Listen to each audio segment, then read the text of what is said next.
ವೀಕ್ಷಕರೇ, ಸಾಕಷ್ಟು ಸಂಚಿಕೆಗಳನ್ನು ನೀವು ಬೇರೆ ಕಡೆಗೆ ನೋಡಿರ್ತೀರ ಕೂಡ, ಬೇರೆ ಚಿಕಿತ್ಸೆಗಳನ್ನು ತಗೊಂಡಿರ್ತೀರೂ ಕೂಡ ಹೌದು. ಆದರೆ ಇದೇಕೆ ವಿಭಿನ್ನವಾಗಿರುತ್ತೆ? ದೇಹ ಮತ್ತು ಪ್ರಕೃತಿಯ ಸಮ್ಮಿಲನ ಅಂತ ಯಾಕೆ ನಾವು ಕರಿತಾ ಇದ್ದೀವಿ? ಆ ಒಂದು ಚಿಕಿತ್ಸಾ ಪದ್ಧತಿ ಅಂದರೆ ಏನಿರುತ್ತೆ? ಇದೆಲ್ಲದರ ಬಗ್ಗೆ ಇವತ್ತಿನ ವಿಷಯಕ್ಕೆ ಸಂಬಂಧಪಟ್ಟ ಹಾಗೆ ಡಾಕ್ಟರ್ ಲತಾ ಶೇಖರ್ ಮಾತನಾಡ್ತಾ ಹೋಗ್ತಾರೆ. ಡಾಕ್ಟರ್ ಹೇಳಿದಾಗ ಸಾಕಷ್ಟು ಜನಕ್ಕೆ ಒಂದು ವಿಸ್ಮಯಗಳಿರುತ್ತೆ. ಏನಂತ ಹೇಳಿದಾಗ ಒಂದೇನೋ ಒಂದು ಆರೋಗ್ಯ ಸಮಸ್ಯೆಗಳು ಬಂದಾಗ ಸಡನ್ನಾಗಿ ಆಸ್ಪತ್ರೆಗೆ ಹೋಗ್ತಿರ್ತಾರೆ, ಮತ್ತು ಬೇರೆ ಬೇರೆ ಒಂದು ಕಂಡೀಷನ್ ಲೈಫ್ ಸ್ಟೈಲಲ್ಲಿ ನಡೆದು ಹೋಗ್ತಾ ಇರುತ್ತೆ. ಜೀವನ ಪರ್ಯಂತ ಆಹಾರ ಥರ ಔಷಧಿಗಳನ್ನು ತಗೊಳ್ತಾ ಇರ್ತಾರೆ.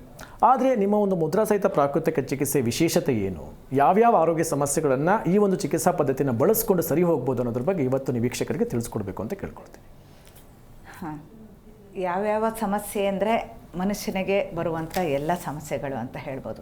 ಯಾಕೆಂದರೆ ಎಷ್ಟೊಂದು ಈಗ ಸಫರಿಂಗ್ ನಡೀತಾ ಇದೆ ಅಂತಂದರೆ, ಈಗ ಬಿ ಪಿ ಆಗಿರ್ಬೋದು, ಶುಗರು, ಥೈರಾಯ್ಡು, ಮಂಡಿ ನೋವು ಮತ್ತು ಗರ್ಭಕೋಶದ ಸಮಸ್ಯೆಗಳು, ಈ ಥರ ನಾನಾ ಸಮಸ್ಯೆಗಳಿಂದ ಜನ ಬಳಲ್ತಾ ಇದ್ದಾರೆ. ಸರಿಯಾದ ಉತ್ತರ ಸಿಗ್ತಾ ಇಲ್ಲ.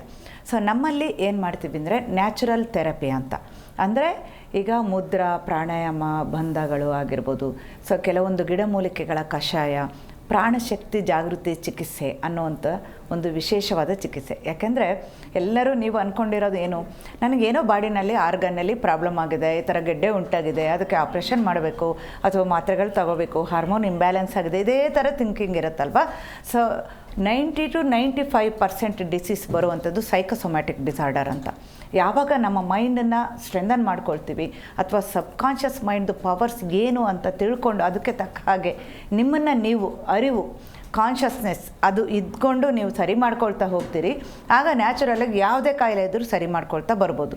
ಸೊ ಅದರಲ್ಲಿ ಸಿಂಪಲ್ ಕಾಂಬಿನೇಷನ್ ಆಫ್ ಮುದ್ರಾಸು ಮತ್ತು ಆಹಾರ ಪದ್ಧತಿಯಲ್ಲಿ ಚೇಂಜ್ ಮಾಡ್ಕೊಳ್ಳೋದು, ದೇವರು ಕೊಟ್ಟಂಥ ಗಿಡಮೂಲಿಕೆಗಳಿರುತ್ತಲ್ವ, ಸೊ ಅದರಲ್ಲಿ ಕೆಲವೊಂದು ಪ್ರಪೋರ್ಷನ್ ಕರೆಕ್ಟಾಗಿರಬೇಕು. ಅದೇ ಥರ ಎಷ್ಟು, ಯಾರಿಗೆ ಏನು, ಯಾವ ಥರ ಕಾಯಿಲೆ ಇದೆ ಆ ಥರ ನೋಡಿಬಿಟ್ಟು ದೇಹ ಮತ್ತು ಮನಸ್ಸನ್ನು ಕ್ಲೆನ್ಸ್ ಮಾಡೋದು ಮತ್ತು ಸ್ಟ್ರೆಂಥನ್ ಮಾಡೋದು. ಆ ರೀತಿ ಕ್ಲೆನ್ಸಿಂಗ್ ಮಾಡಿ ಸರಿ ಮಾಡೋದ್ರಿಂದ ನಿಮಗೆ ಯಾವುದೇ ಥರ ಕಾಯಿಲೆಗಳು ಬರೋದಿಲ್ಲ. ಬಂದಂಥ ಕಾಯಿಲೆಗಳನ್ನು ಈ ರೀತಿ ನ್ಯಾಚುರಲ್ ಥೆರಪಿಲಿ ಖಂಡಿತ ಸರಿ ಮಾಡ್ಕೋಬೋದು.